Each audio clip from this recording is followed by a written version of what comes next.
پرگوهر، ای خاکت سرچشمه هنر، دور از تو اندیشه بدان، آینده ما نیک و جاودان. ای دشمن ار تو سنگ خواره ای من آهنم، جان من فدای خاک پاک میهنم. مهرت وطن شد پیشم، دور از تو نیست اندیشم. در راه تو کی ارزشی دارد این جان ما، پاینده با خاک ایران ما.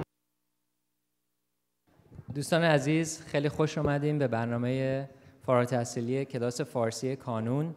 از همه خانوادگان عزیز که با بچه‌هاشون تشریف آوردن و در عرض سال بچه‌ها زحمت کشیدن تشکر میکنیم که فرهنگ ایرانی رو کوشش میکنن در این ور دنیا زنده نگه دارن. کانون فرهنگ و هنر فرزنو همچنان که میدونین فعالیت‌های بسیار داره و میشد گفت که برنامه کلاس فارسی یکی از بزرگترین قسمت‌های برنامه فرهنگی کانون هست و همچنین که برنامه‌های دیگه میذاریم، موسیقی. میشد گفت که شاید این مهمترین نقش کانون و کلاس فارسی مهمترین قسمت فرهنگی کارهای کانون میشد گفت، چون که واقعا زبان ما هویت ما هست و خیلی خوشبخت هستیم که بچه‌هایی که در آمریکا به دنیا آمدن و شاید هیچ وقت ایران هم نرفتن اینقدر به این خوبی فارسی رو یاد میگیرن. من خودم آمریکا بزرگ شدم و خیلی همیشه متاسفم که در شهری که بزرگ می شدم هیچ چنین فرصتی نبود و خیلی خوشحالم که می بینم بچه‌های امروز میتونن کلاس فارسی در فرزنو ادامه بدن و از همه معلم‌ها و خانواده‌ای که داوطلبانه در کلاس فارسی کوشش میکنن که زبان فارسی رو زنده نگه دارن تشکر میکنیم. همچنین یکی از معلمای کلاس فارسی هست که ایشون سالهای بسیار معلم بودن و در تدریس کوشش کردن هم در ایران و اینجا هم همچنین داوطلبانه معلم کلاس فارسی هستن. خانم الهی، فاطمه الهی، ایشون می‌خواستیم ازشون قدردانی بکنیم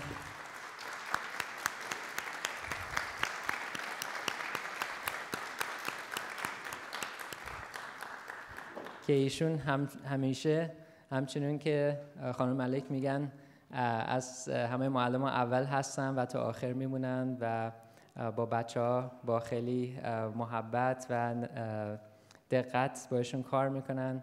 خلاصه خیلی ممنون هستیم از شما خانم الهی و انشالله سلامت باشین و سالهای دراز همچنین کارتون رو ادامه بدین. خیلی ممنون. من میخواستم یکم تاریخ کلاس فارسی کانون رو بگم که تقریبا 22 سال هست که فعالیت میکنه و در عرض این 22 سال هر سال 5 تا 6 تا معلم هستن که داوطلبانه کار میکنن. اصولا تقریبا 30 تا بچه‌ها و نوجوان‌ها هستن که در کلاس فارسی درس میخونن. ببخشید تا 40 تا امکان داره 30 تا 40 تا هستن که در کلاس فارسی تدریس میکنن و برنامه کلاس فارسی کانون با حمایت جامعه فرزنو هست و همه بودجهش تقریبا از همین جامعه فرزنو میاد، دوستان که کمک میکنن و اگرم که باز هم بتونین امروز لطف کنین، صندوق کمک های مالی اونجا هست توی میز پشت و بتونین هر چقدر هم که کوچک باشه ولی کمکی به این کلاس فارسی بشه خیلی ممنون میشیم. من میخواستم همچنین از همه خواهش بکنم، چون که بچه‌ها خیلی زحمت کشیدن برای این برنامه تهیه کردن، هفته‌های بسیار روش کار کردن، ازتون خواهش میکنم که تلفن‌های همراه خودتون رو خاموش کنین تا وسط برنامه مزاحم نشه. من اولین برنامه رو با پیانوی خانم کیمیا عطار شروع میکنیم. ایشون کار موسیقیشون هم خیلی خوب هست و بفرما بیا کیمیا جان پیانو رو بزن.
خیلی ممنون کیمیا، خیلی قشنگ زدی، دست درد نکنه. خانم ها و آقایان، با سلام و احترام اجازه میخواهم با همکارانم در کلاس فارسی، خانم فاطمه الهی، خانم بهی ساحلهی، خانم طاهره طاهریان، خانم سنایی و خانم زهرا اللهیاری حضور و مقدم شما را در جشن پایان تحصیلی گرامی بدارم. سال تحصیلی گذشته سالی سرشار از شوق و امید و زندگی بود و ما در این سال تحصیلی تجربه‌های گرانبهایی در زمینه آموزش و نقش والدین در عرصه یادگیری زبان فارسی آموختیم. سالی که کلاس ما توانست 45 زبان آموز داشته باشد. سالی که ما توانستیم به اهداف خود دست پیدا کنیم. در پایان این تلاش یک ساله دوباره از توجه و تعهد تمامی کسانی که ما را در این راه یاری کردند سپاسگزاری می‌کنم. از تمامی والدین عزیز و انجمن فرهنگی روشن که جوایز امشب با سخاوت آنها تهیه شده است تشکر می‌کنم و به همراه همکارانم با شروع سال تحصیلی آینده دوباره چشم انتظار فرزندان ایران و آغاز دوره جدیدی از تلاش برای یادگیری زبان فارسی خواهیم بود. خیلی از بچه‌های کلاس فارسی امروز نیومدن به خاطر اینکه خیلی هاشون رفتن ایران، چون با شروع تابستان رفتن. حالا چند تا از بچه‌ها هم که اسمشون توی پروژه هست اینجا متاسفانه امروز حضور ندارن و چون این یه برنامه کلاس فارسیه ما فکر کردیم که امسی برنامه هم باید از شاگردای کلاس فارسی باشه. واسه همین من برنامه رو میدم به دست کیمیا عطار، کیارا پیری که بیان برنامه رو شروع کنن. مهمانان عزیز سلام، خوش آمدین. من کیارا پیری هستم. سلام، خوش آمدید. من کیمیا عطار هستم. از اینکه امروز به اینجا آمدید و شاهد پایان سال تحصیلی کلاس فارسی هستید از شما تشکر می‌کنیم. من و بقیه بچه‌ها تمام سال گذشته روزهای جمعه را به کلاس فارسی آمدیم تا یاد بگیریم که به زبان پدر بزرگ‌ها و مادر بزرگ‌هایمان صحبت کنیم. به کلاس فارسی آمدیم تا بدانیم از کجا آمده ایم و زادگاه پدر و مادر ما و تاریخ آن چه بوده است. به کلاس فارسی آمدیم تا در این کشور با سربلندی بگوییم ما فرزندان ایرانیم و صلح و دوستی و محبت و مهربانی را برای همه مردم دنیا می‌خواهیم. ما تمام سال گذشته به کلاس فارسی آمدیم، اما قبل از ما معلم‌های ما در کلاس در انتظار ما بودند. و هر کدوم از ما که به کلاس وارد می شدیم لبخندی به صورتشان می نشست. ما تمام سال گذشته روزهای جمعه با معلم‌های زبان فارسیمان بودیم. معلم‌های ما خانم ملک، خانم الهی، خانم بهی صالحی، خانم تارا تاجور، خانم طاهره طاهریان، خانم ثریا سنایی و خانم زهرا اللهیاری. از طرف تمام شاگردان کلاس فارسی، از سرکار خانم ملک و همه معلم‌های کلاس فارسی و به خاطر زحماتشان تشکر می‌کنیم.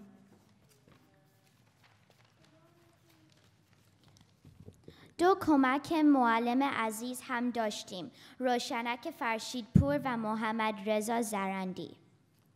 با اجازه شما برنامه را با پروژه شاگردان زیر 10 سال شروع می‌کنیم. پانتا بینش، پویا بینش، گوهر حکیمی پور، یکتا علیمی و علیرضا علیمی. متین تایس بیاین رو صحنه.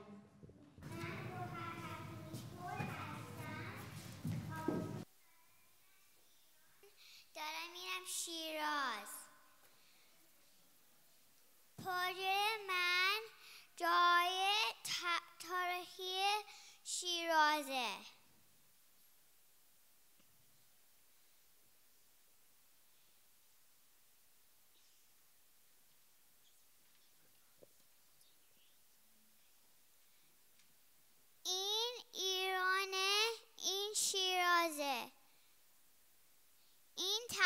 جمشیده.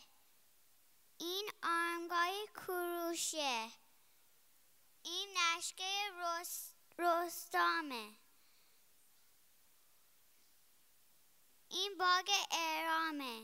این آرامگاه حافظه. این آرامگاه سعدیه. این دروازه قرآنه. این بازار وکیله. این ارگ کریم خانه. این مسجد وکیله.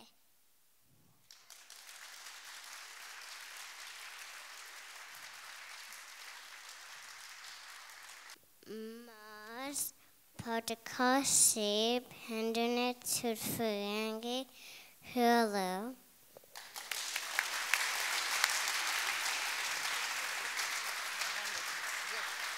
سلام، من یکتا هستم. این فارسی هستم. 1 2 3 4 5 6 7 8 9 10. رنگ بنفش، رنگ قرمز، رنگ سبز، رنگ نارنجی، رنگ زرد، رنگ آبی، رنگ سیاه، رنگ سبز، رنگ قهوه‌ای، رنگ قرمز، رنگ آبی. سلام، اسم من علی هستم.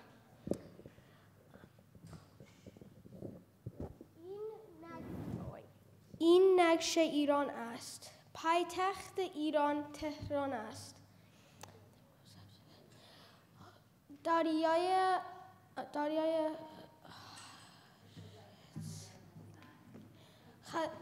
خزر در جنوبه. مامان و بابا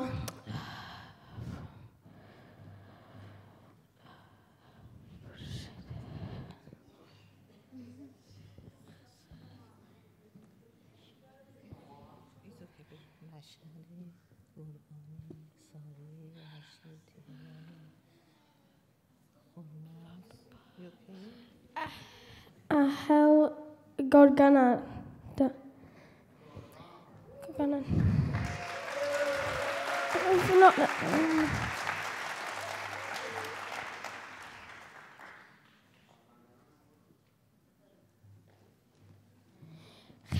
همیشه فارس در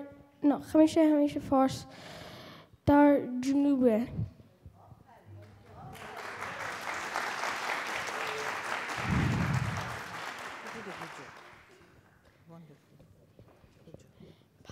پایتخت ایران باستان در شیراز بود.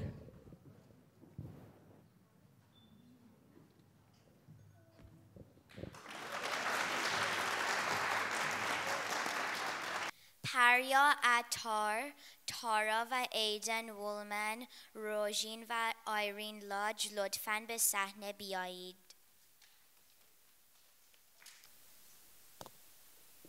سلام، اسم من پریا عطار هست و امروز یک شعر برای شما از عباس یمینی شریف میخونم. ما گلخای خندانیم، فرزندان ایرانیم. ما سرزمین خود را مانند جان میدانیم. ما باید دانا باشیم، هوشیار و بینا باشیم. آباد باش ای ایران، آزاد باش ای ایران. از ما فرزندان خود دلشاد باش ای ایران. سلام، اسم من روژین لاج هست.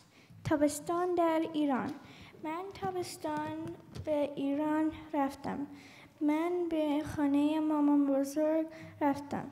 من فامیلی ها را دیدم. یک شب برای بازی فوتبال مردم در خیابان ها جشن گرفتم. ما رفتیم و تماشا کردیم. ما بستنی خوردیم. ما به پارک رفتیم. ما به شمال ایران رفتیم. در شمال ایران به دریا رفتیم. به من خیلی خوش گذشت.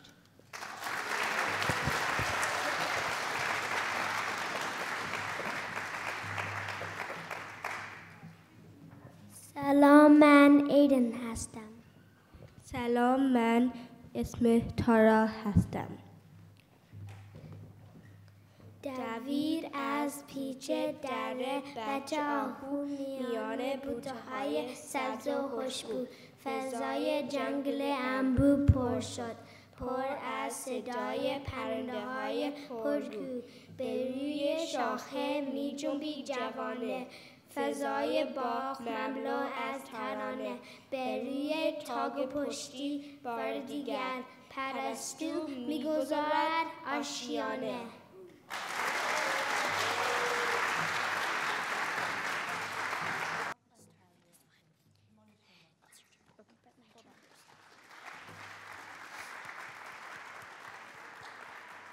When she calls your name later on to go for recorder, I'll hold on to your MC thing. Oh, okay, thanks. And then you hold on to me. Okay. رادین زمانیان، آرمان رضایی، ثریا عابدی، ملیکای پیری و سارای فدایی بیاین رو صحنه. سلام، من اسمم ثریا عابدی است. من میخوام برای شما در مورد چهارشنبه سوری توضیح بدم. چهارشنبه سوری یکی از جشن‌های ایرانی است که در شب آخرین چهارشنبه سال برگزار می شود. ما در این روز آششته می خوریم و از روی آتیش می پریم.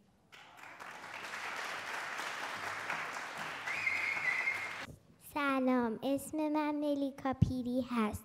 امروز میخوام در مورد چهارشنبه سوری حرف بزنم. یا 13 به در حرف بزنم. آخرین روز تعطیلات نوروز 13 به در است. مردم به بیرون از خانه میروند و نسیه 13 را از خانه بیرون میکنند. مردم با دوست و فامیل جمع می شوند و غذاها مثل آش رشته، کاهو، سکنجبیل، جوجه کباب، ماهی و سبزی پلو می خورند. دخترای دم بخت سبزی گیره می زنند و آرزوهای مختلف می کنند.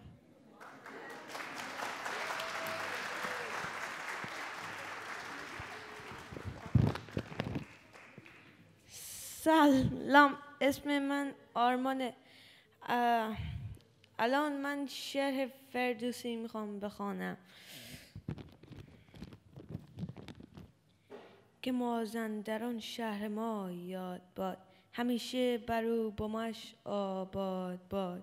که در بستانش همیشه گل است، به کوه اندرون لاله و سنبل است.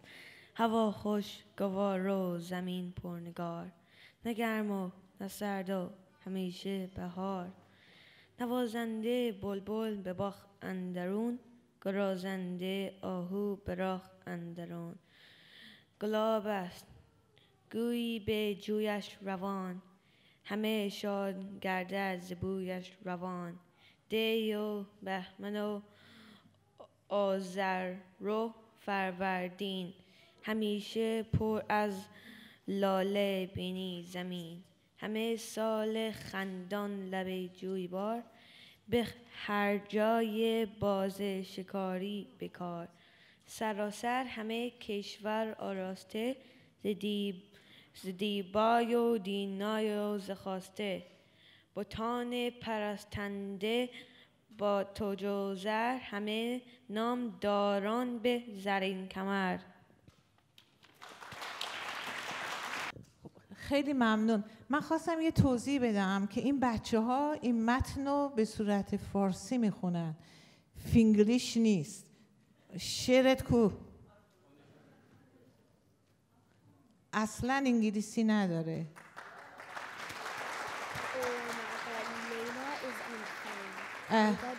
بچه های امسی بیر نه سب کن بده من. ما اجازه نمیدیم حتی یک دونه کلمه انگلیسی یا فینگلیش این تو بنویسن.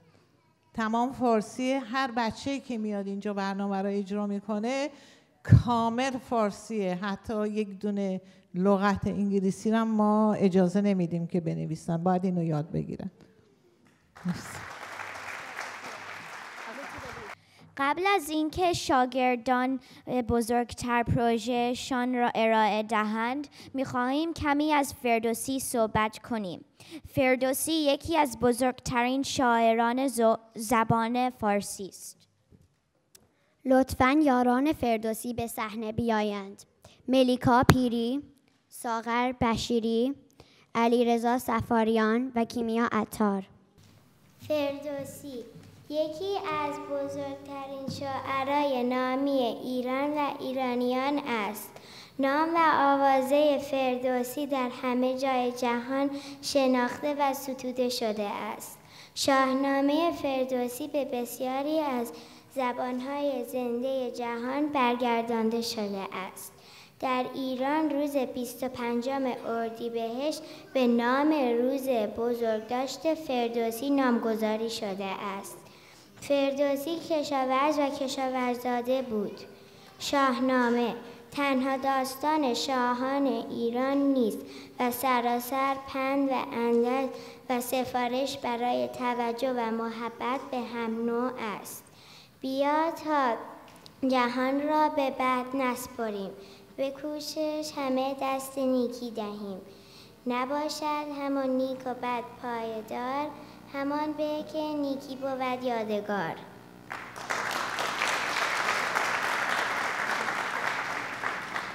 سلام، من علیرضا هستم.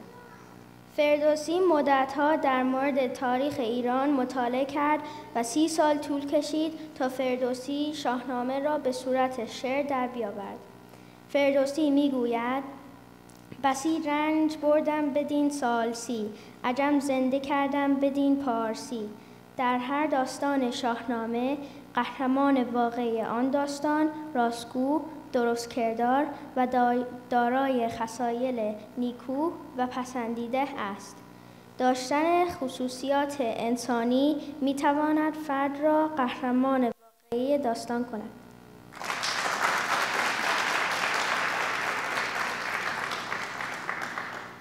سلام، اسم من آرش خلخالی است.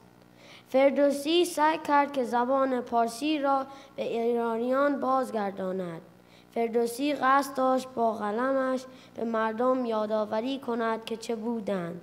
فردوسی توانست با شاهنامه زبان فارسی را در بین ایرانیان زنده نگه دارد. شاهنامه سراسر پند، اندرز و خردگرایی است. نباشد همین نیک و بد پایدار، همان به که نیکی بود یادگار. دراز است دست فلک بر بدی، همه نیکویی کن اگر بخردی. مکن بد که بینی به فرجام بد، ز بد گردد اندر جهان نام بد. فردوسی سرودن شاهنامه را تنها به دلیل علاقه شروع کرد، اما چون به مرور زمان تمام دارایی‌اش را خرج کرد، تصمیم گرفت تا شاهنامه را به اسم شاه محمود غزنوی کند. فردوسی شاهنامه را تقدیم به محمود غزنوی کرد، ولی ایشان آنطور که باید از فردوسی قدردانی نکرد.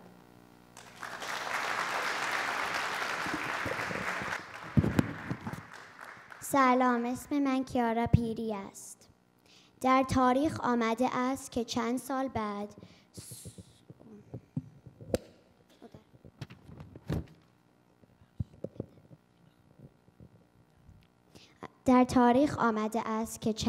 بعد سلطان محمود از رفتاری که با فردوسی کرده بود پشیمان شد.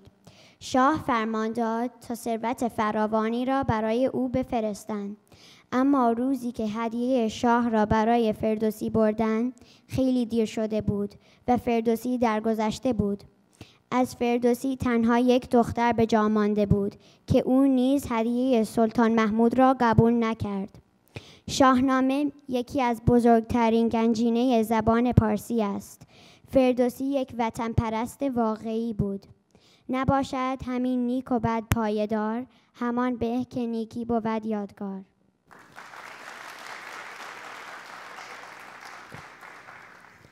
سلام، من کیمیا عطار هستم. شاهنامه همچنین داستان سنت‌های ملی و شناسنامه اقوام ایرانی است. اگر فردوسی شاهنامه را ننوشته بود، خیلی از سنت‌های ما از بین رفته بود. شاهنامه آرزوهای ملت ایران است که در تمام دوران تاریخ از نیکی و روشنایی حمایت کرده و با بدی و سیاهی در ستیز است. شاهنامه داستان پادشاهان ایرانی است. در شاهنامه پهلوانان با دشمنان ایران و ایرانیان دائم در جنگ هستند. شاهنامه داستان نبرد خوبی و بدی است. گر از این بد آید گناه من است، چنین است و آیین و راه من است.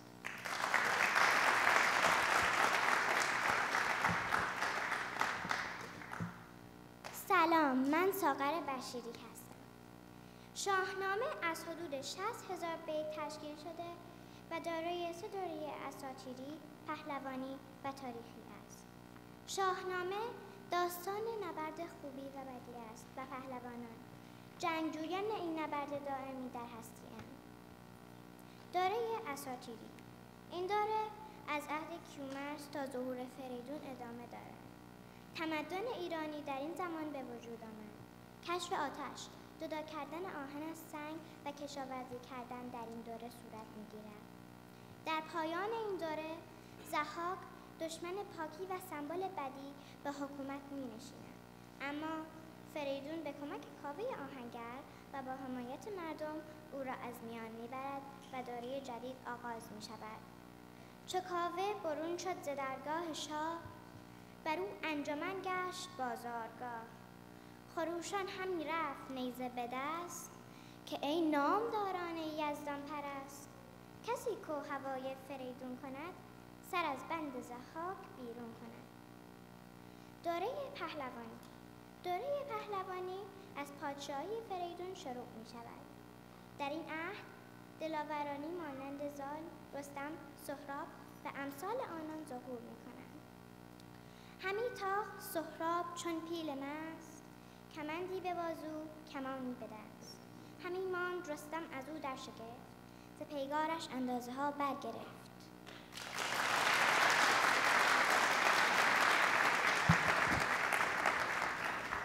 سلام، من نوربود مشکی هستم.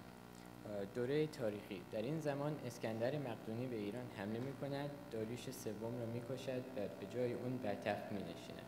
پس از اسکندر ساسانیان روی کار می آیند، حمله عرب پیش آمد و با شکست ایرانیان شاهنامه به پایان می رسد. در این خاک زرخیز ایران زمین نبودند جز مردمی پاک دین، همه دینشان مردی و داد بود و از آن کشور آزاد و آباد بود. پدر در پدر آریایی نژاد، ز پشت فریدون نیکونهاد. بزرگی به مردی و فرهنگ بود، گدایی در این بوم و بر ننگ بود. نبودند این چنین کشور و دین ما، کجا رفت آیین دیرین ما. به یزدان که این کشور آباد بود، همه جای مردان آزاد بود. از آن روز این خانه ویرانه شد، که ناناورش مرد بیگانه شد. بیا تا بکوشیم و جنگ آوریم، برون سر از این بار ننگ آوریم.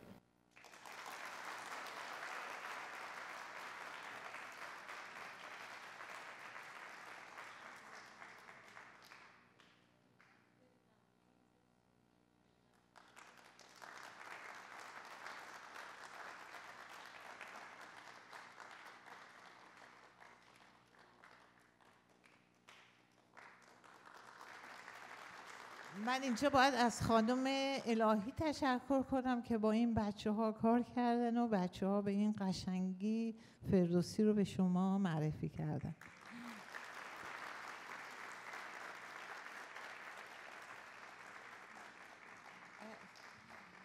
قبل از اینکه بچه های بالای 10 سال پروژهشون رو بدن، ما خواهش میکنیم از 3 تا جاج داورهای محترم آقای دکتر شاهرخی، آقای راد و خانم مینا عبداللهیان تشریف بیارن و اینجا بشینن که بتونن که داوری کنن و بچه ها مسابقه دارن و جایزه اول $300، جایزه دوم $250، بعد $200، سوم و چهارم $100، بعد نفری $50 جایزه میگیرن و میدونم که سخت‌ترین کار رو ما به دوش این 3 دوست داور عزیز گذاشتیم، برای اینکه واقعا گاهی وقتا این کار تصمیم گیری خیلی مشکله و خیلی ممنون که این مسئولیت بزرگ شما قبول کردیم.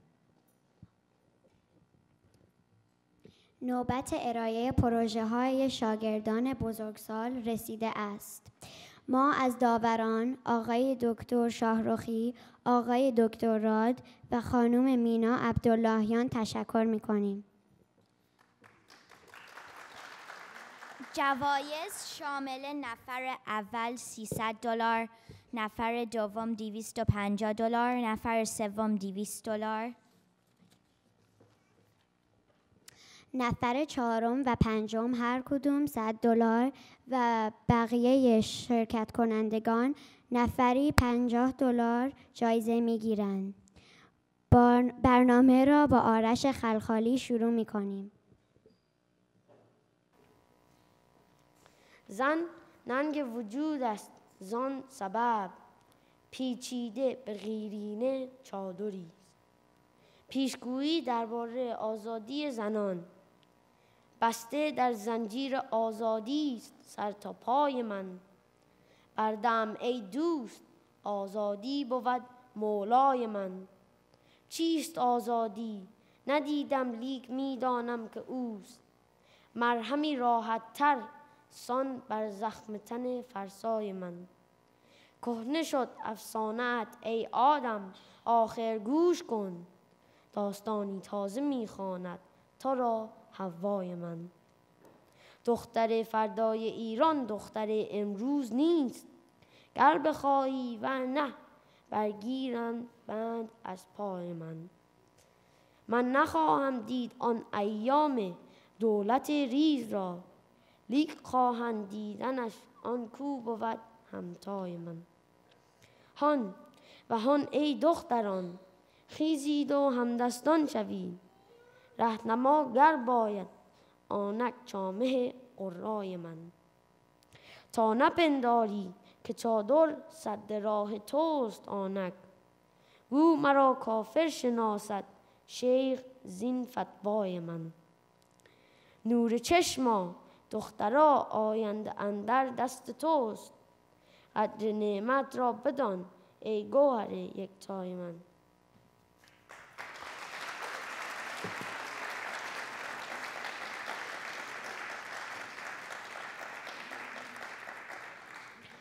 از شاعران زن پس از مشروطیت می توان به سرور محکامه مرتاج رخشان، حمیده سپهری، مادر سهراب سپهری، فروغ فرخزاد و دیگرانی از این دست اشاره داشت. در دوران حکومت اسلامی در کنار شاعرانی مثل سپیده کاشانی، مریم حیدری و طاهره صفازاده باید از زنان شاعر شجاعی مثل سیمین بهبهانی و هیلا صدیقی نام برد. با سپاس.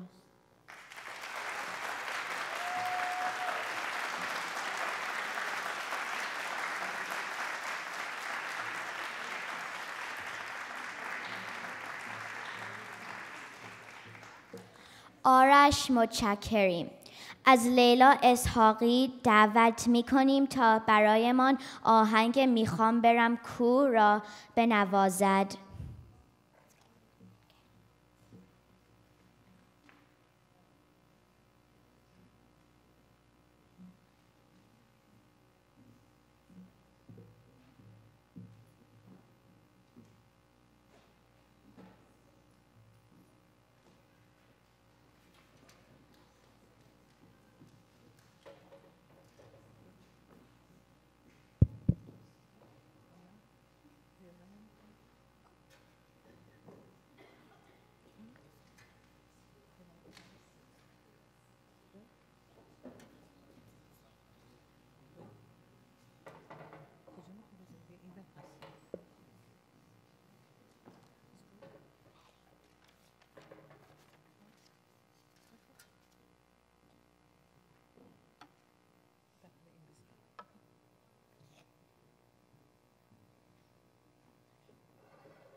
یه اجازه کوچولو برای شما.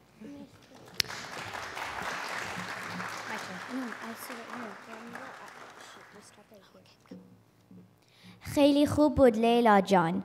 ساغر بشیری لطفاً روی صحنه بیایید و بعد از ساغر نوبت علیرضا سفاریان است.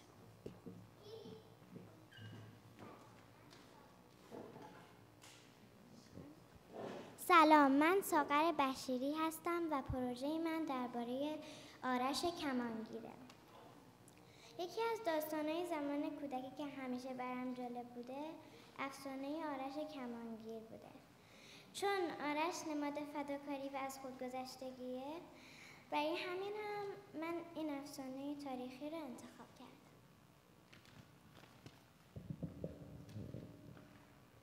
در زمان منوچهر پیشدادی در جنگی با توران، افراسیاب سپاهان ایران را در مازندران محاصره می‌کند. تورانیان پیشنهاد صلح را می‌پذیرند با این شرط که تیری را پرتاب کنند و آن تیر تا هر کجا بیفتد همانجا مرز ایران و توران خواهد شد. پادشاه به دنبال پیدا کردن شخصی بود که بتواند تیر را به دورترین نقطه بیندازد. یکی از سرداران سپاهش به نام افشین آرش را معرفی کرد. وی با آرش صحبت کرد و آرش داوطلب انجام دادن این کار شد. آرش می‌دانست که با انجام دادن این کار جان خود را از دست می‌دهد. آرش برای حفظ میهنش فداکاری کرد. او به فراز دماوند می‌رود و تیر را پرتاب می‌کند. تیر از صبح تا غروب حرکت می‌کند و در کنار رود جیهون بر درخت گردویی فرود می‌آید. آنجا مرز ایران و توران می‌شود. پس از آن تیراندازی آرش از خستگی می‌میرد و جان خود را فدای کشور عزیزمان ایران می‌کند. در بعضی روایت‌ها گفته‌اند افشین به آرش گفته بود هر کس این تیر را پرتاب کند جان خود را همراه آن از دست می‌دهد. با این وجود آرش به خاطر حفظ میهن و مردم سرزمینمان این کار را انجام می‌دهد. منم آرش، چنین آغاز کرد آن مرد با دشمن. منم آرش، سپاهی مردی آزاده، به تنها تیر ترکش آزمون تلختن را اینک آماده. مجوییدم نسب، فرزند رنج و کار، گریزان چون شهاب از شب، چو صبح آماده دیدار. دلم را در میان دست میگیرم و می افشارمش در چنگ. دل این جام پر از کین پر از خون را، دل این بیتاب خشم آهنگ. ایران عزیز، ما فرزندان آرش برای حفظ و پیشرفت تو تلاش خواهیم کرد.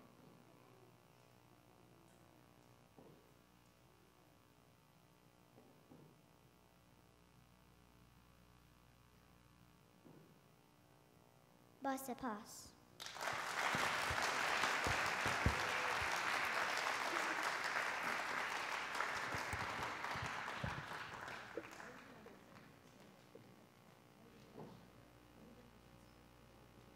سلام، من علیرضا هستم و پروژه‌ام در مورد قلعه رودخان هست.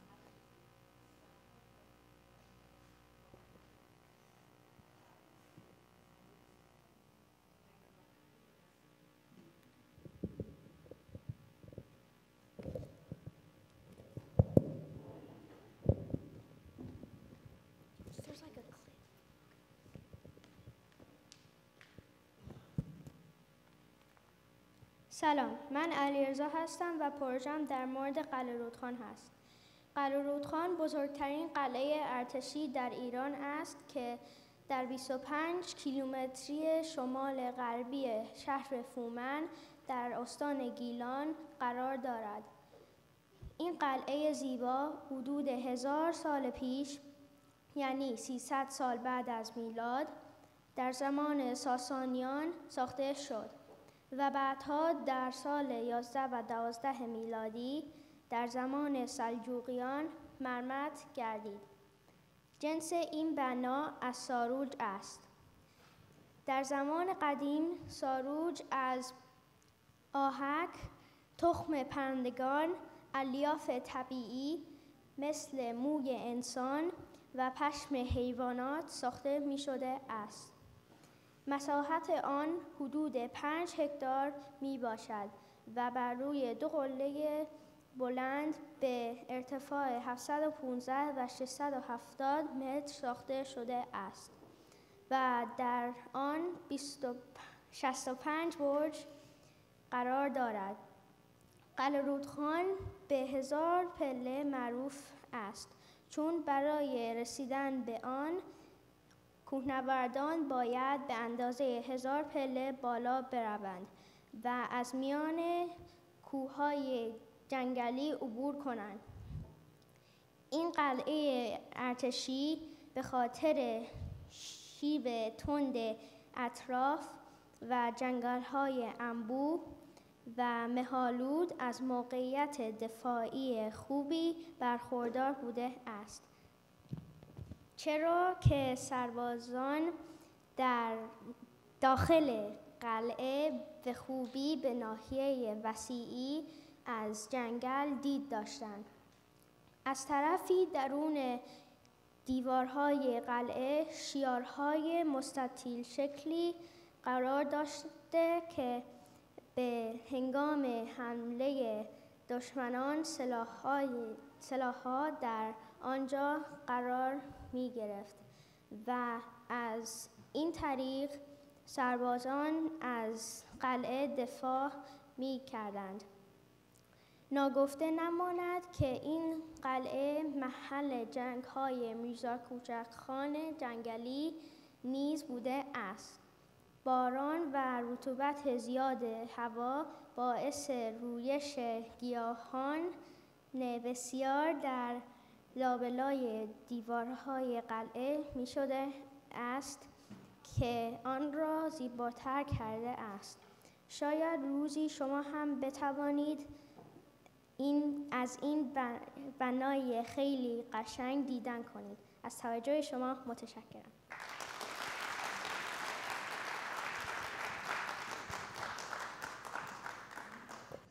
داورای عزیز، این پاورپوینتش PC بوده، گذاشتن رو این، یعنی اینو آره بر علیهش حساب نکنید.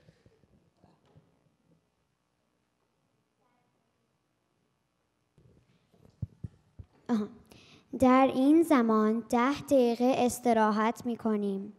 بعد برنامه را ادامه می دهیم. لطفاً با چای و شیرینی و میوه از خودتان پذیرایی کنین. از پدر و مادران عزیز که وسایل پذیرایی را فراهم آوردن متشکریم.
آیسا طالب نژاد، رامبد مشکی و بعد از آن کیارا پیری پروژه خودشان را ارائه می دهند.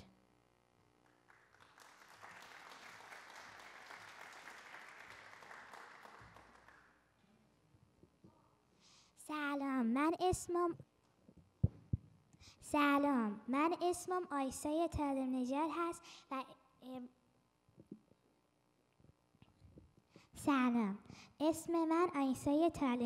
هست و امروز میخوام برای شما در مورد کوروش بزرگ حرف بزنم. کوروش یک مردی بزرگی بود که همه دوستش داشتند. او به همه آدما خوب بود و به آدمایی که برای او کار میکردن خیلی مهربان بود. زندگی نامه.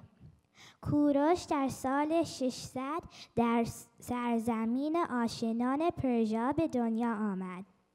مادر و پدر. مادر کوروش شاهزاده بود و نامش ماندانا بود. پدر کوروش کمبوجیه شاه بود و پدر بزرگش کوروش اول، او نیز شاه بود. استوانه کوروش.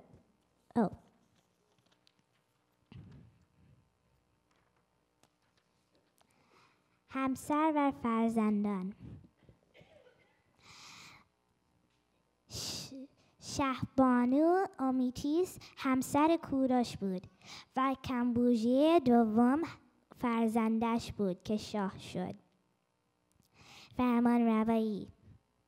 منم کوروش، شاه آریاوارتا، آنشان، مدیا، شاه بابلین، شاه کلده و آشور.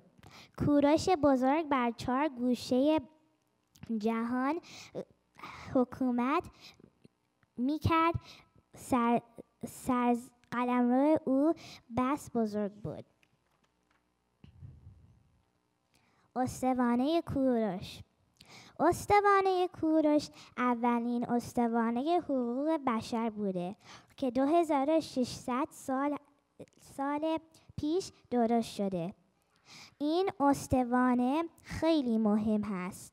برای اولین بار در سال 2013 اجازه دادن که به کشورهای دیگر برود تا مردم از آن دیدن کنند.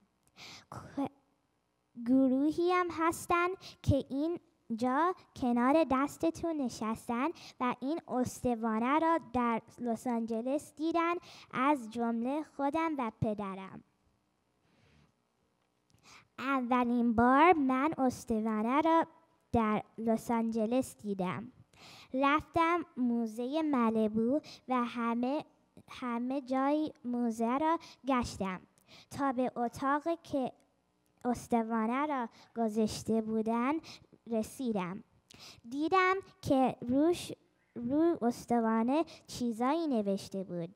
میخواستم بدونم چی روش نوشته بود. رفتم تو صف و فیلمی را که در مورد لوحه کوروش توضیح میداد دیدم و متوجه شدم که در مورد حقوق بشر توضیح میداد. من برای شما در مورد این سلاید براتون توضیح میدم. استوانه کوروش تو موزه بریتانیا نگهداری میشه. این استوانه پایه حقوق بشر هست. خدمات کوروش.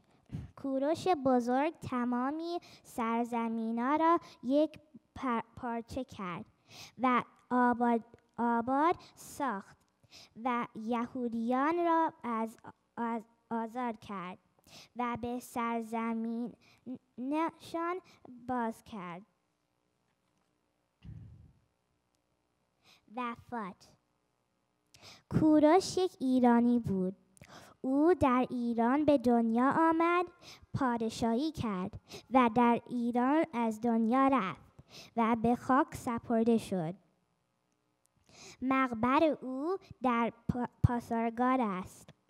به این امید که هر ایرانی و برای آزادی و آبادی ایران عزیزمان یک کوروش باشد. کوروش، آسوده بخواب که ایرانیا بیدار هستند. با تشکر فراوان.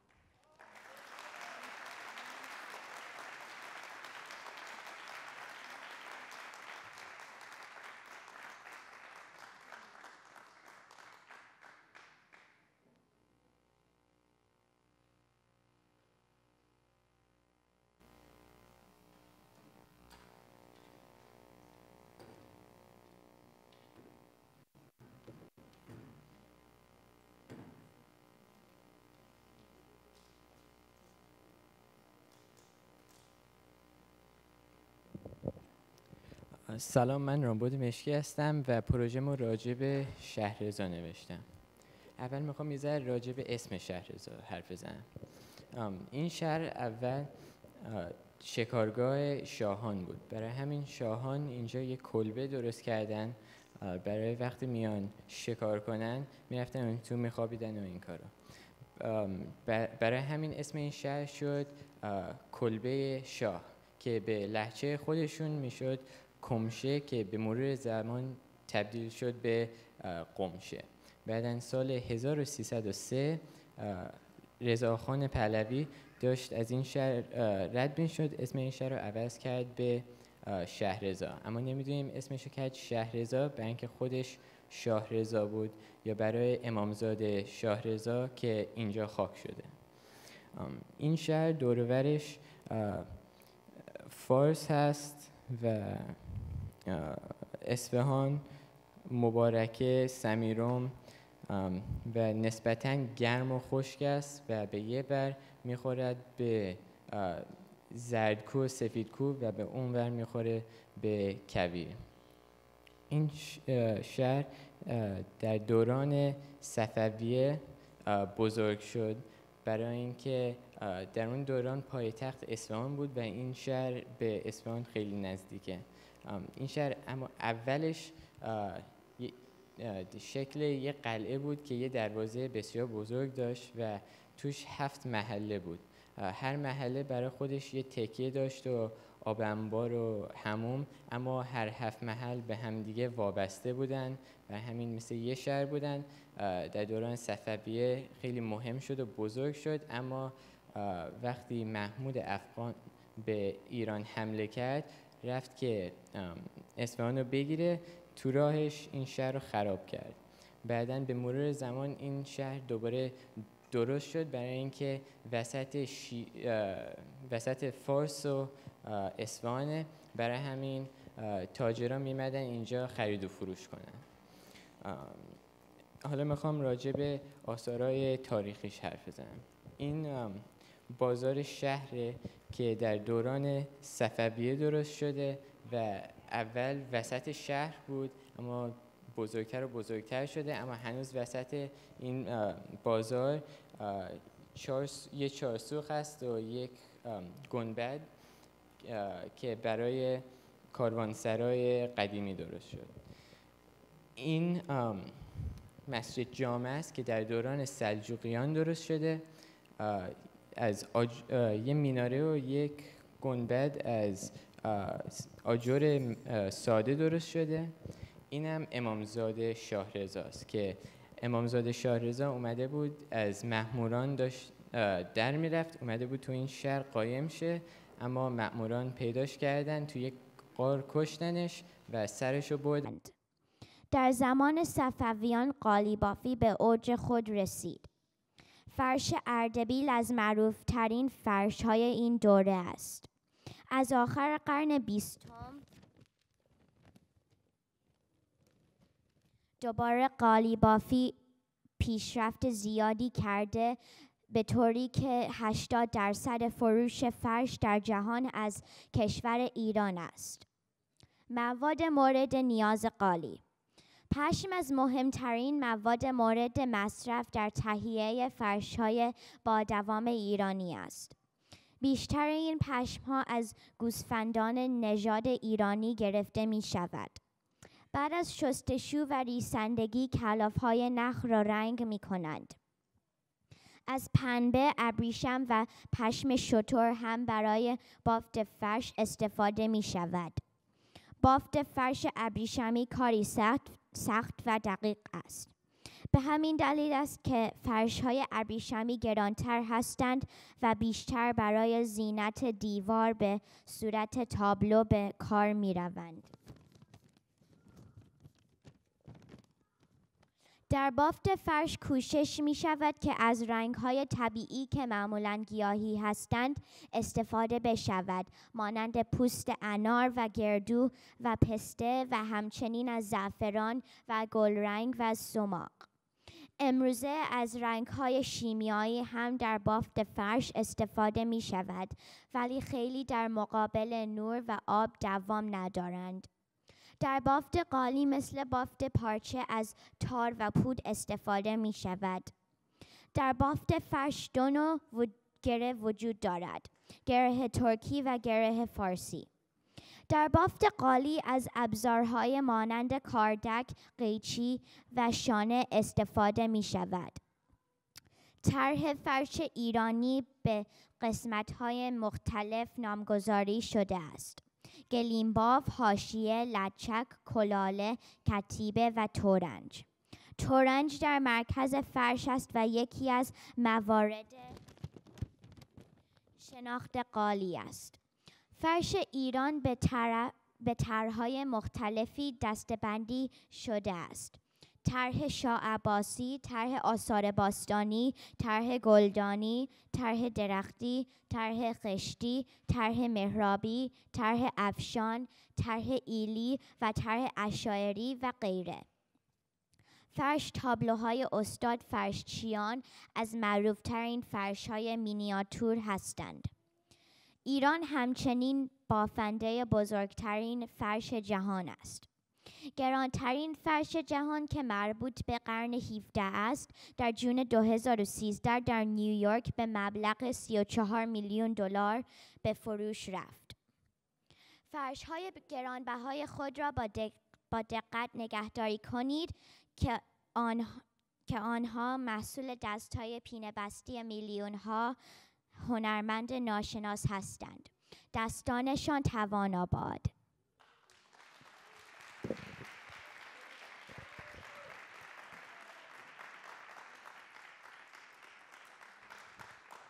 واقعا خیلی ممنون از حوصله و صبرتون. برنامه بچه‌هایی که قرار بود پروژهشون رو اعلام کنن تموم شد. یعنی شما میتونید که برید استراحتی بکنید و ما این میز شما رو برای نمایشنامه‌مون احتیاج داریم. اونو جزو پروژه نیستش نه. چرا الان؟ بعد محمد زرندی، ایشون از اول سپتامبر هر جمعه اومد و به من کمک کرد واسه با بچه‌هایی که فارسی نمیدونستم با این فلش کاردا و اینا، واقعا حتی یک جمعه هم ترک نکرد. فقط یک بار که مریض بود زنگ زد و نیومد. الان یه پاورپوینت اومده و میخواد راجع به فوتبال تو ایران صحبت بکنه. این تا وقتی که آماده بشه بعد پاورپوینتش رو بذاره، من میخوام دوباره از معلمای عزیز تشکر بکنم و از طرف کانون یه کادوی خیلی ناقابلی براشون تهیه شده که بهشون بدم و این یه فرصتی هست که محمد بتونه پاورپوینتش رو روی اون کامپیوتر نصب بکنه. خانم الهی با شما شروع میکنه.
این تنها دینی است که من به مملکت خودم، به مردم مملکت خودم و به بچه‌های مملکت خودم دارم.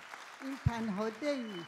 امیدوارم که مورد قبول واقع بشه و من واقعا از این همه بچه‌هایی که اینجا زحمت میکشن و تونستن که این فارسی حرف بزنن و فارسی بخونن، از خود بچه ها متشکرم و همچنین از پدر مادراشون که زحمت میکشن و بچه ها رو میارن و میبرن با همه زحماتی که دارن. خانم ها، آقایان، شما که بچه هاتون میارین اینجا، این بچه ها روزهای اولا دو قسمت هستن. بچه هایی که واقعا پدر مادرشون یا یکی از پدر مادرها امریکایی هستن، این بچه ها به طبع به زبان پدر مادری خودشون هستن.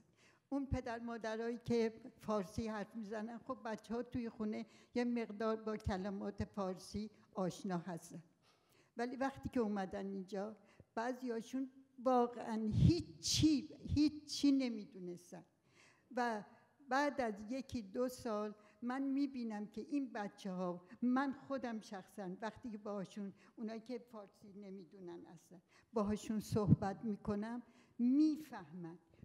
گوش دادن تو کلاس گوش دادن، همشون اومدن رفتن و نشستن. هرچی هم بهشون گفتیم شاید اصلا به گوش خودشون نگرفت، ولی این گوششون شنیده، الان میفهمه که من چی باهاش دارم صحبت میکنم. ممکنه جواب به انگلیسی به من بگه ولی به فارسی میفهمه. اون بچه‌هایی هم که اصلا فارسی بلد نبودن، الان همونطور که خانم ملک فرمودن، تمام این چیزهایی که اینجا خوندن برای شما، گفتن برای شما، حالا چه به روی کاغذ بود چه به صورت شفاهی بود، تمام اینها رو یاد گرفتن، خوندن. ممکنه بعضی کلماتش رو معنیش رو نفهمن، جملات رو کامل تشخیص ندن، ولی از اینکه به کلمات فارسی آشنا شدن و با کلمات فارسی میخونن و مینویسن. ممکنه بعضی کلمات رو غلط بنویسن، همچنین که ما بزرگا هنوز در مورد عین و الف و نمیدونم قاف و غین اشتباه مینویسیم. این بچه ها ولی درست، بعضی هاشون درست می‌نویسن، بعضی ها ممکنه اشتباه بنویسن، ولی می‌نویسن، به فارسی می‌نویسن.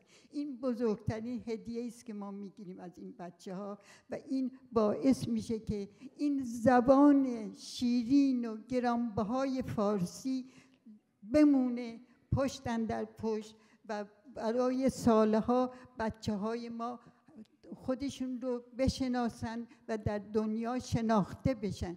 اینها اگر زبان فارسی ندونن، این که ممکنه 1-2 نسل دیگه اصلا ما اسمی از زبان فارسی نداشته باشیم، ولی ما میخواییم همیشه در دنیا باقی بمونیم. و اون چیزی که ما رو باقی نگه میداره این فرهنگ، این زبانه، این خطی است که ما داریم در طول سالیان سال، در زمانهای گذشته. خواهش میکنم.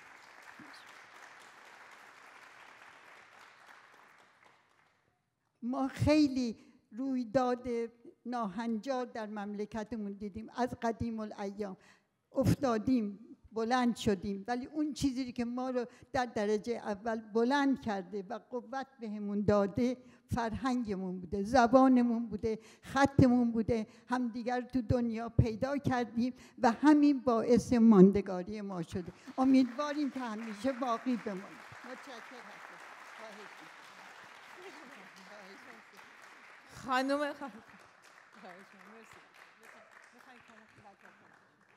خانم بهی صالحی تشریف بیاریم.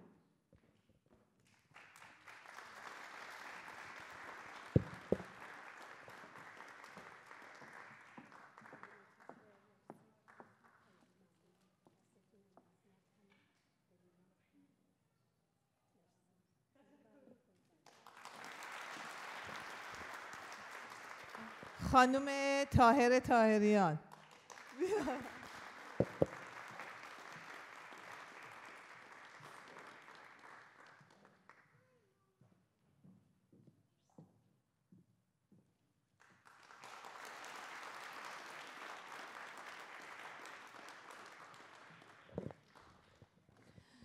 خانم سنایی نبودن و خانم سنایی تا دسامبر به خاطر بیماری مادرشون بیشتر نتونستن بیان و بعد از اون خانم زهرا اللهیاری اومدن و زحمت کلاس فارسی رو به دوش کشیدن. خیلی ممنون. بفرمایید.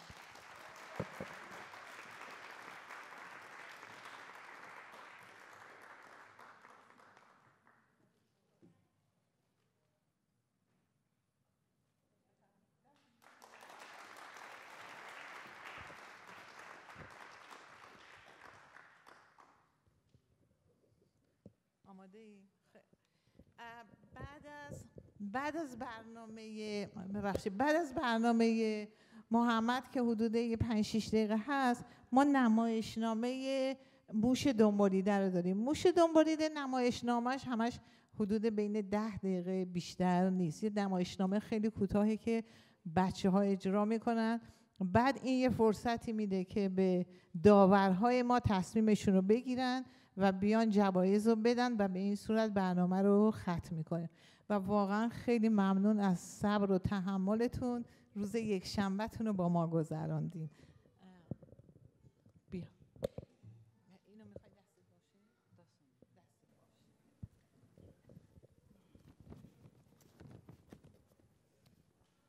باشه؟ سلام، من محمد زرندی ام و میخواستم بگم که خیلی ممنون که تا الان تحمل کردین اینجا نشستین که همه پروژه ها رو ببینین. بعدش هم یه مشکلی بود توی پاورپوینت که در مورد امنیتش بود یا سکیوریتی، نمیدونم، یه مشکلی داشت که متاسفانه نتونستم پاورپوینت رو، نمیومد روی لپتاپ. امروز من میخوام در مورد فوتبال در ایران حرف بزنم که فوتبال تو ایران به تاریخچه ورزش فوتبال تو کشور ایران میپردازد. این ورزش پرطرفدار جهان پس از کشتی که در ایران به نام اولین ورزش توی ایران نام دارد، ورزش دومه. با این حال بسیاری از فوتبال به عنوان ورزش اول و پرطرفدارترین ورزش ایران نام میبرند.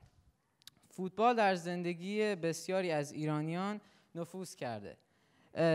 بیش از 12 تا روزنامه مربوط به فوتبال روزانه در ایران منتشر میشن و دیدارهای لیگ‌های معتبر اروپایی مثل لیگ‌های انگلیس و کشورهای دیگه توی شبکه‌های تلویزیون ایران به صورت زنده و رایگان پخش میشه.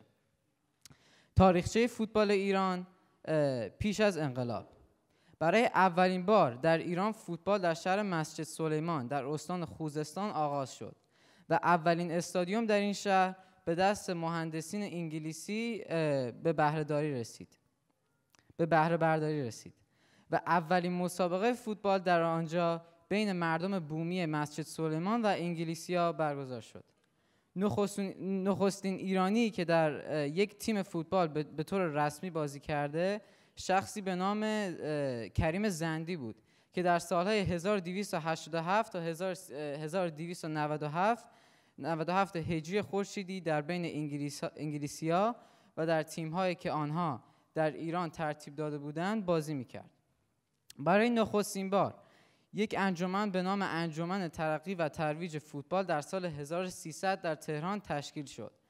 در راستای این فعالیت‌ها برای اولین بار مدرسه آمریکایی یا دبیرستان البرز فعلی آموزش فوتبال را به صورت رسمی آغاز کرد.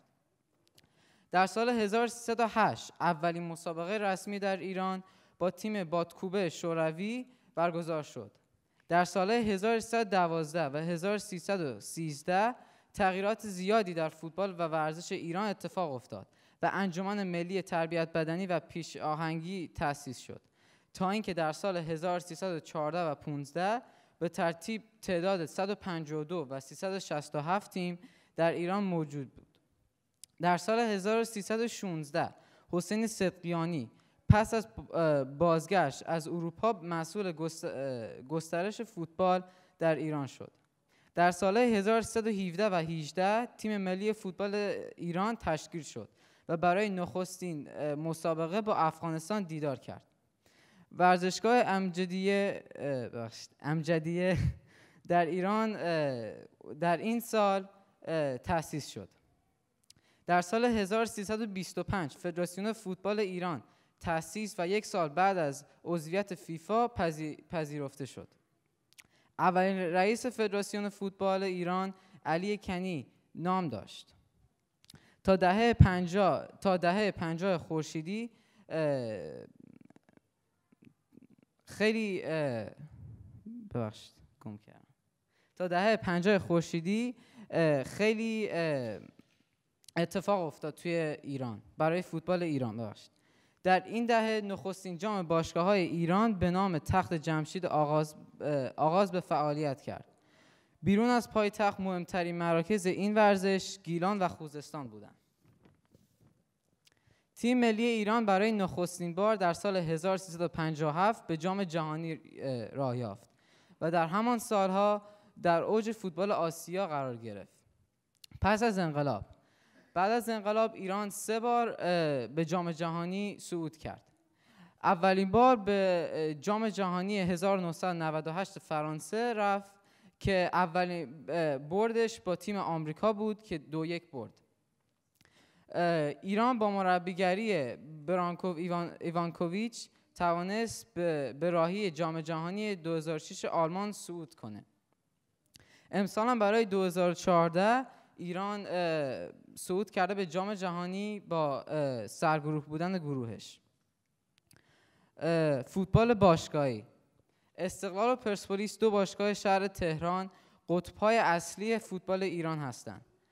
سالهاست که این 2 باشگاه قدرت‌های ممتاز فوتبال ایران بودند و حتی اهالی شهرهای دیگر ایران هم از هواداران این 2 تیم هستند.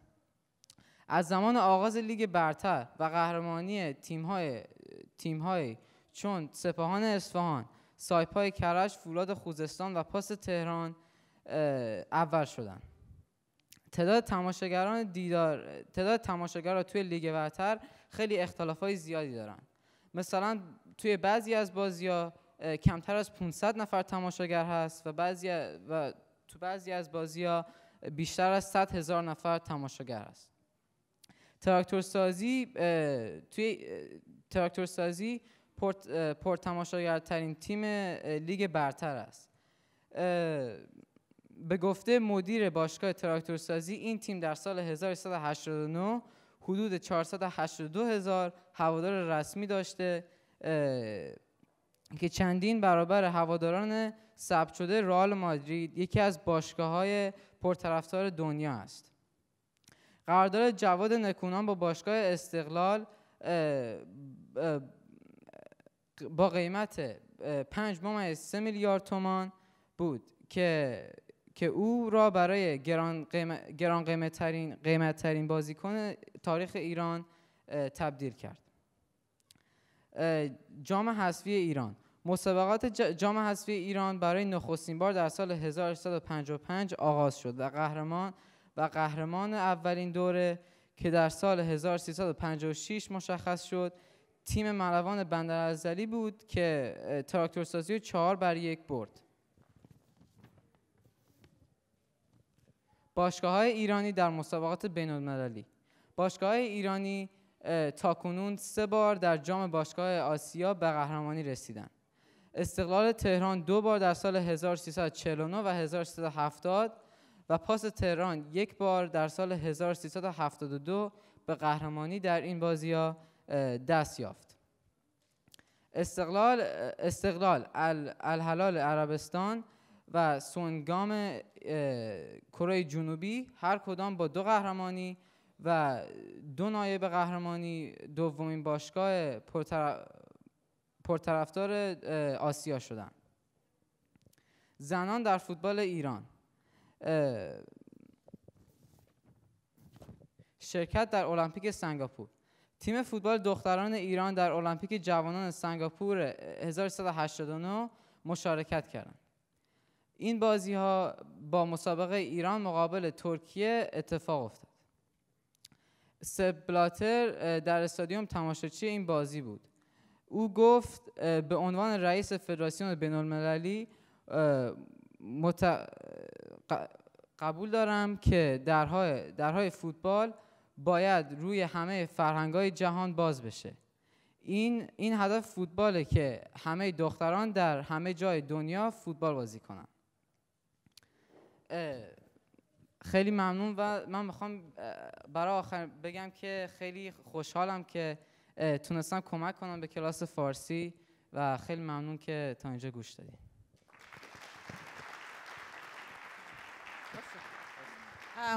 از طرف کانون فرهنگ و هنر یه گواهینامه و یک وجه ناقابلی هم برای شما در نظر گرفته شده. خیلی ممنون.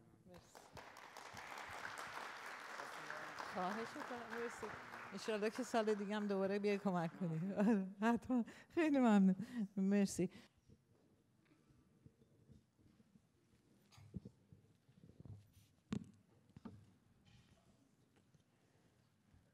یکی بود یکی نبود، زیر گنبد کبود غیر از خدا هیچ کی نبود. توی جنگل سبز و خوشگل یه موش کوچولی بود که همه صداش میکردن موش کوچولو.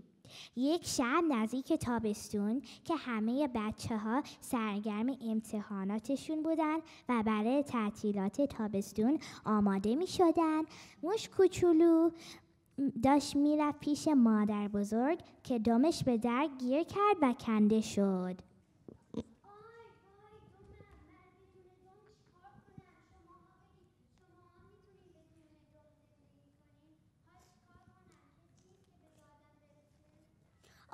خانوم موشه انگر گوسه نخورد پیر میشی. برو پیش اوستا پینه دوز تا دمتا بدوزه.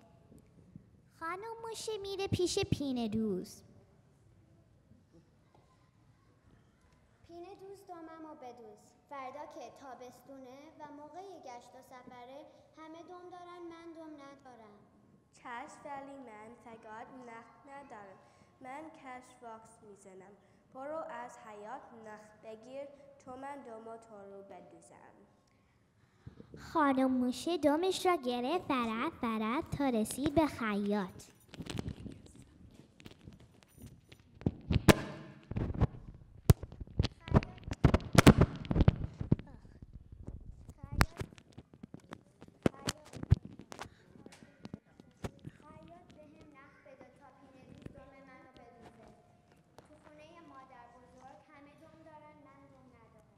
من ضعیفم و خستم و نمیتوانم نخ بریزم. برو پیش خانم توتو و برام تخم مرغ دو زرده بیار تا بخورم و جون بگیرم. چشم برات نخور. خانم موشه میره پیش خانم مرغه و سرش رو کش کرد. گفت توتو تخیده تخم خیاطه خیاط نخیده نخ پینه دوزه پینه دوز دم منو بدوزه.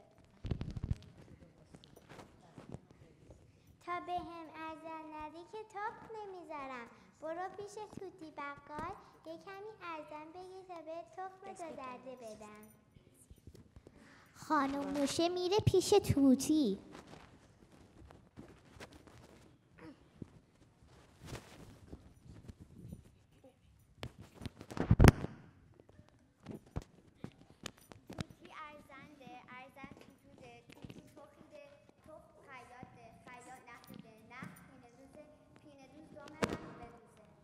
من که قربیل ندارم. برو از کلی قربیل بگیر و بیار تا من ارزن را قربال بکنم و بهت ارزن بدم. خانم موشه میره پیش کلی.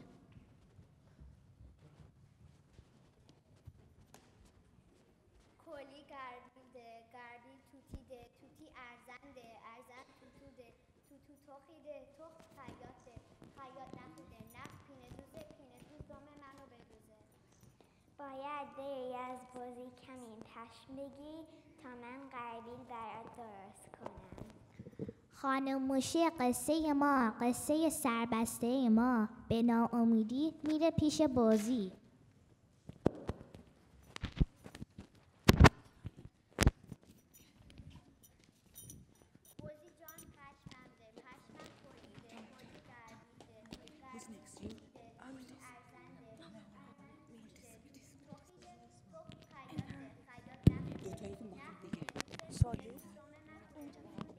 من مدت هاست علف خوب و تازه نخوردم. برو از خرگوش علف بگیر و بیار تا من بهت پشت بدم. خانم موشه میره پیش خرگوش.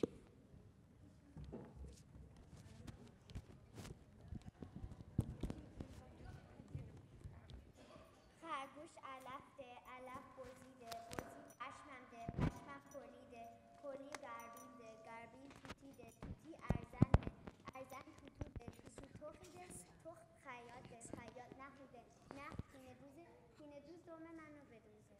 برو از ماهی آب بگیر و بده به من تا بهت علف بدم. مفتکی و بی زحمت که نمیشه. خانم موشه میره پیش ماهی.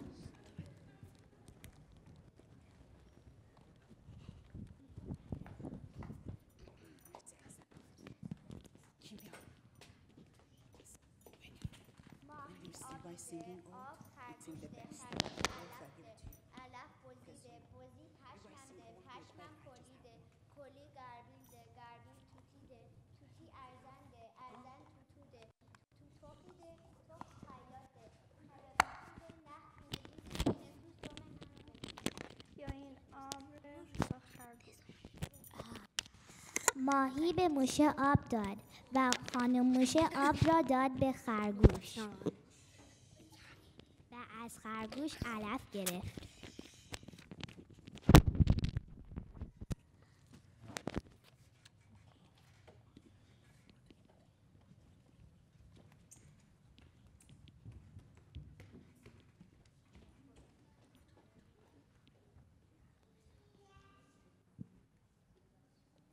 بچه ها اگه گفتین بعدش چی شد؟ علف را داد به بزی، بزی بهش پشم داد، پشم را داد به کلی، کلی بهش غربیل داد، غربیل را داد به توتی، توتی بهش ارزن داد، ارزن را داد به توتو، توتو بهش تخم داد، تخم را داد به خیاط، خیاط بهش نخ داد، نخ را داد به پینه دوز، پینه دوز دام خانم دوخت. اما خانم موشه به قصه مادر بزرگ خیلی دیر رسید. وقتی که رسید قصه مادر بزرگ تموم شده بود.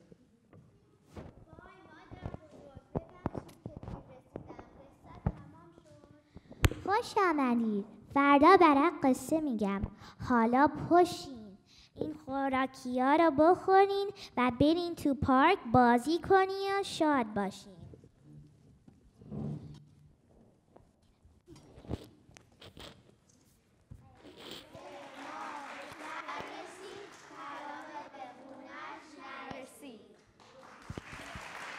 Thank you, thank you. Thank you. Thank you.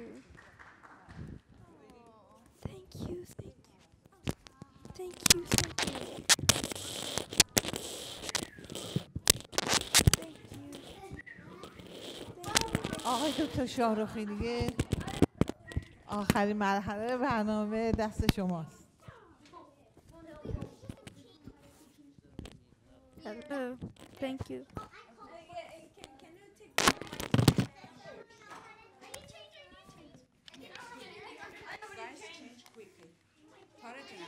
با سلام به دوستان قدیمی و دوستان جدید.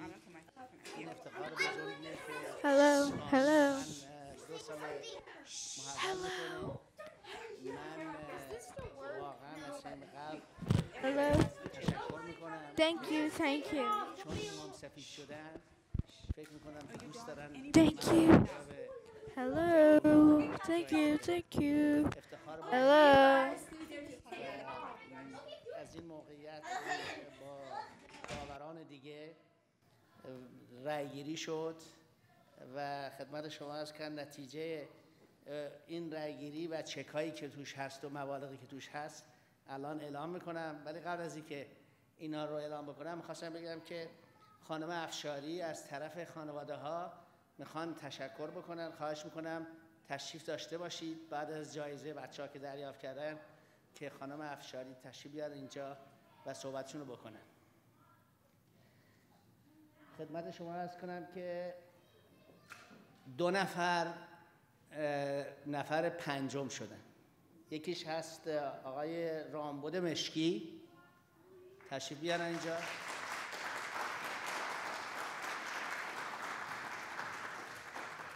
این محتوای یه چکه که من مبلغش اعلام نمی کنم ولی مبلغش قابل ملاحظه است.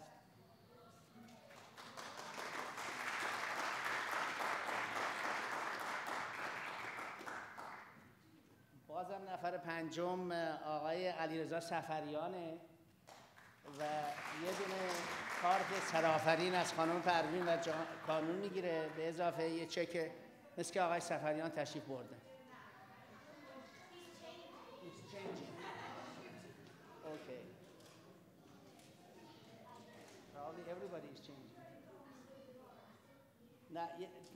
در ردیف 4 3 نفر هستن. آره. صبر می‌کنید؟ بعد یکی از اونایی که نفر 4 شده ساغره و میخواستم مثلا این موقعیت استفاده بکنم از طرف معلم‌ها به خاص خانم ملک تشکر کنم از زحماتی که هر روز سر کلاس کشیده. ساغر جونم که حتما داره لباس عوض می‌کنه.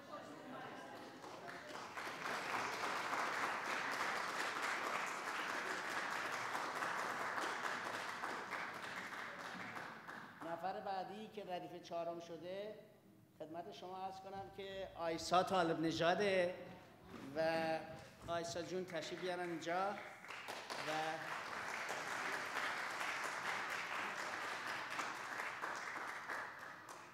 نفر بعدی آقای آرش خلخالیه و آقای آرش خلخالی هم که حتما داره لباس عوض میکنه. آرش خلخالی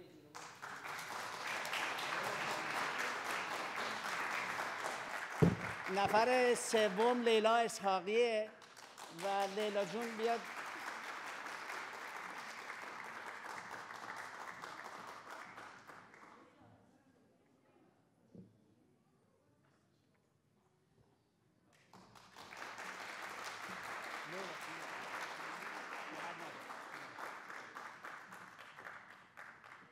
نفر بعدی کیمیا عطاره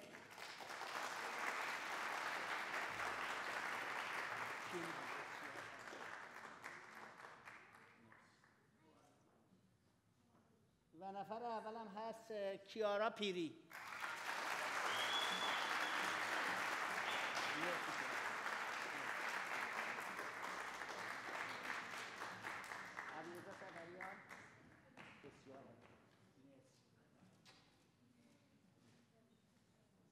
خیلی هم ممنونم خانم افشاری.